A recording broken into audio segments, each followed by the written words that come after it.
Hello students, we continue our lesson with Memnita and then now the new material about narrative text. Narrative text yang akan kita bahas di sini adalah generic structure and language features yang langsung kita terapkan pada bacaan. Bacaan yang akan kita bahas adalah tentang Cinderella. I believe that all of you know about the Cinderella through movie or storybook. Oke, kita langsung aja ya anak-anak. Cinderella. Di sini ada 3 paragraf yang akan kita bahas satu persatu, paragraf per paragraf. Oke.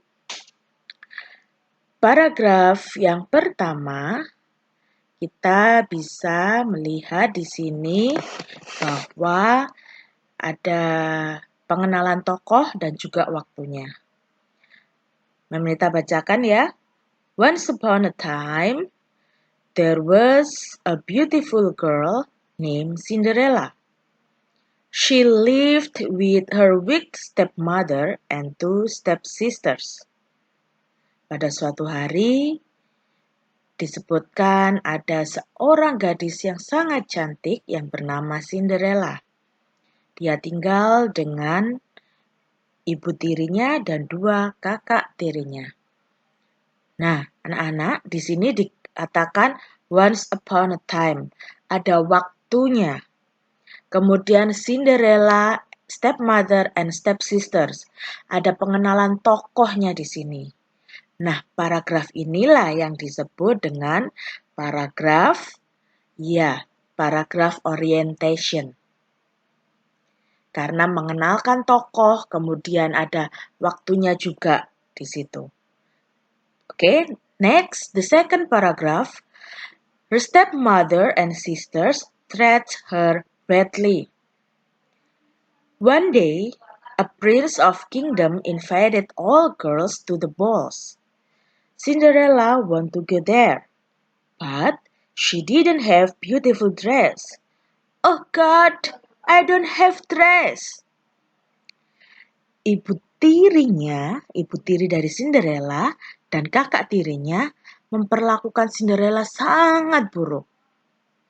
Sehingga pada suatu hari, ada seorang pangeran yang berasal dari kerajaan di mana Cinderella tinggal, mengundang seluruh gadis untuk pergi ke pesta yang diadakan. Cinderella sebenarnya ingin pergi ke sana, tapi dia tidak mempunyai gaun yang bagus. Dia sangat menyesalkan hal itu. Dia bilang, "Oh Tuhan, aku tidak punya gaun yang bagus." Nah, dari sini kita ketahui ada permasalahan. Permasalahan yang pertama, ibu tirinya dan kakak tirinya memperlakukan Cinderella dengan sangat buruk. Permasalahan yang kedua, pada saat ada undangan untuk pergi ke pesta, Cinderella tidak punya gaun yang bagus untuk pergi. Nah, paragraf ini dinamakan dengan complication karena ada permasalahan yang timbul. And then we continue with the next paragraph. A fairy godmother helped her. She changed her dress into beautiful one. Then Cinderella came to the ball. A prince fell in love with her. They got married and lived happily ever after. Anak-anakku, di sini diketahui bahwa a fairy godmother di sini ibu peri menolong Cinderella dengan cara apa? Mengganti gaun.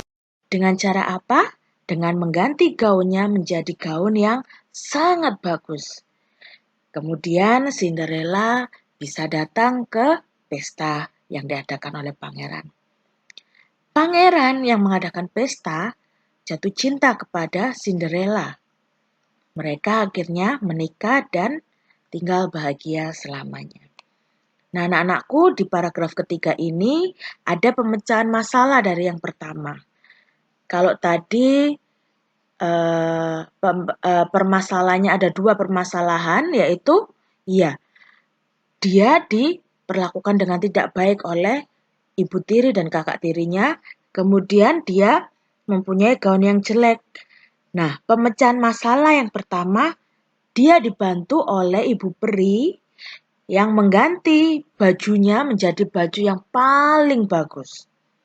Pemecahan yang kedua, apa anak-anakku? Iya, pangeran jatuh cinta kepada Cinderella dan akhirnya menikahi Cinderella. Permasalahannya sudah terpecahkan karena apa? Pada saat dia menikah dengan pangeran, dia terbebas dari perlakuan buruk kedua kakak tirinya dan ibu tirinya.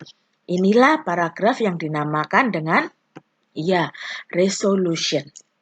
Nah, kalian sudah mengerti itu tadi generic structure of narrative text yang sudah kita bahas dalam bacaan Cinderella.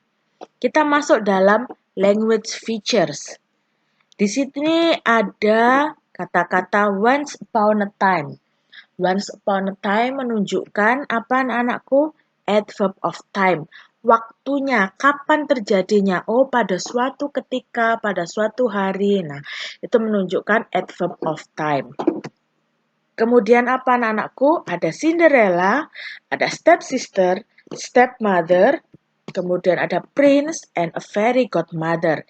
Di sini menunjukkan apa? Iya, ada spesifik karakter, ada tokoh-tokoh yang diperkenalkan dalam cerita tersebut. Kemudian seperti yang kita ketahui, seperti yang kita bahas dari awal, di situ dikatakan there was a beautiful girl named, kemudian ada kata-kata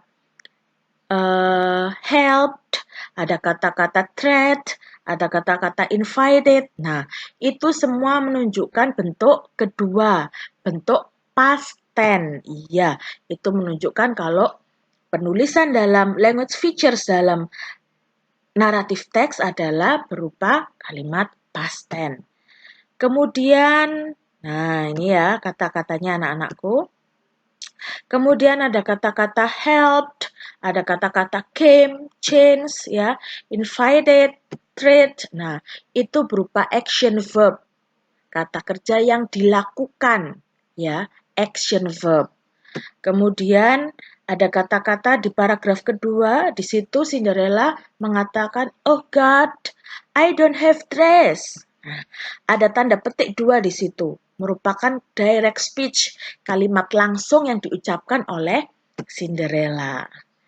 Kemudian jangan lupa di paragraf ketiga juga ada then. Then di sini menunjukkan apa anak-anak? Ya, menunjukkan time conjunction. Ini adalah bagian-bagian dari language features of narrative text. Nah, sekarang kalian sudah mengerti apa generic structure of narrative text, apa juga language features dari narrative text yang sudah kita pelajari, yang sudah Ibu berikan contohnya melalui bacaan kita Cinderella. Mem Nita harap kalian semua paham dan kalian semua tahu tentang penggunaan generic structure of narrative text and language features of narrative text. Thank you.